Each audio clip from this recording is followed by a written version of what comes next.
Congratulations, Russell. You know, seriously, how do you make everything look so bloody effortless? I don't know, because it certainly doesn't feel that way at the time.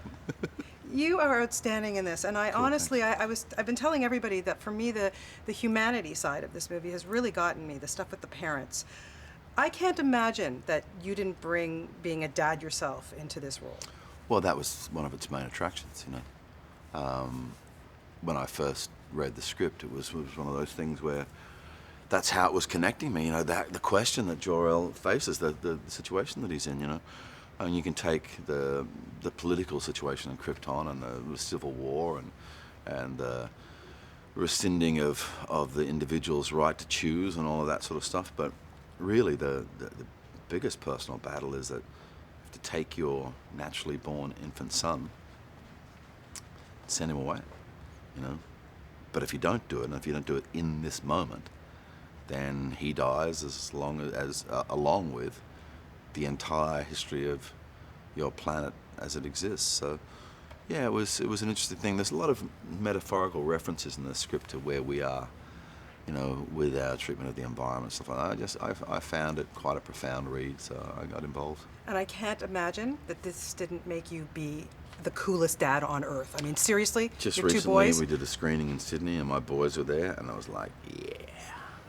It was like, finally, I've made a movie that they care about. And you're an action hero and a Lego piece. I'm a minifigure, brother. I'm a minifigure, man. Here it is. I'm a minifigure. They can collect their dad now. I mean, that's kind of crazy, but it's my cool. minifigure, you can't even buy my minifigure, right?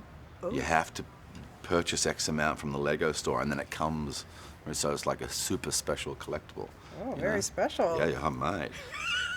Henry Cavill, this is not your first encounter with the young man who you met on a set, you know, 12 years. It's crazy the way the world works, huh? Yeah. But what was it about him? Why did he embody the Man of Steel?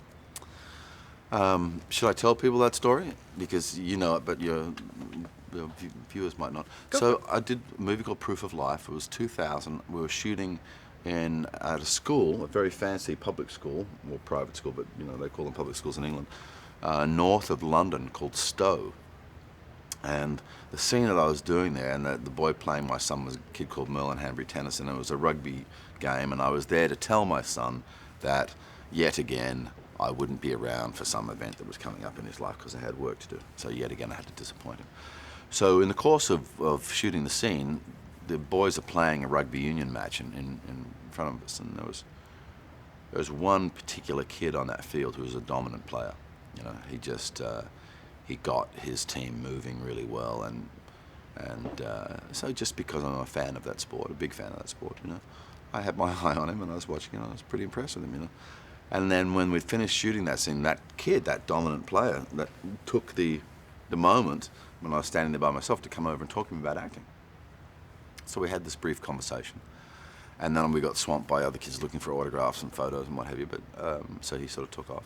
A couple of days later, I was putting a package together for the young actor who'd played my son, and I thought, well, I'm going to do one for that other kid that talked to me as well, you know. And I sent him, you know, some rugby union jersey and some various things. And one of the things I sent him was a photograph from Gladiator. And I wrote on it, "Dear Henry, the journey of 1,000 miles begins with a single step." And such a beautiful karmic circle, cut to 12 years later in Naperville, Illinois. And I'm working out next to this kid every day, 2 or 3 times a day actually, because we do every day with multiple workouts. And you know, I'm watching him deal with the pressures of doing what he's doing very graciously, and I see the effort that he's putting in, and I'm quietly impressed with how he's getting about doing his business. And I had this thing in the back of my mind: do I know this guy from somewhere? And so I asked the trainer, a guy called Mark Twight. He's a very enigmatic character at the best of times. I asked him, do I know this guy, you know? And he said, and that's all he said. Right, okay. So I asked my agent, how would I know this kid? And he said, oh, look, you know, he was maitre d' at this restaurant in Santa Monica. I've never been to that restaurant, you know.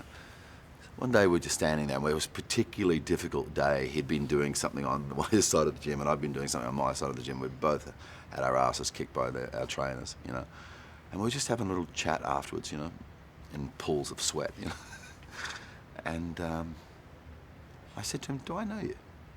And he goes, "Do you remember going to Stowe School?" I went, "Yeah." And he said, "Well, do you remember a kid who came up and talked to you?" And I said, "I do." I said, "You asked me about acting, right?" And he goes, "That kid asked me about acting." He goes, "Yes." And I said, "What did I say?" And he said, "Well, you get treated like but they pay you pretty well." And I said, "That's exactly what I said." "Hello, Henry, how you doing?" So yeah, it was just one of those beautiful little karmic moments that this job affords you sometimes. You know what? He's spectacular in this, and you are so good in it. And just please keep him coming. You're doing such a good job. I can hardly wait to see your Noah. Oh my God. That's going to be interesting. People are pretty excited about that one. Yeah. Did you keep dry okay? Like you probably had to be pretty wet for that one. It was just water torture, man. I tell you. It's one thing getting wet. And I know this is non-biblical, but we had 36 days where you're wet from like dawn until dark.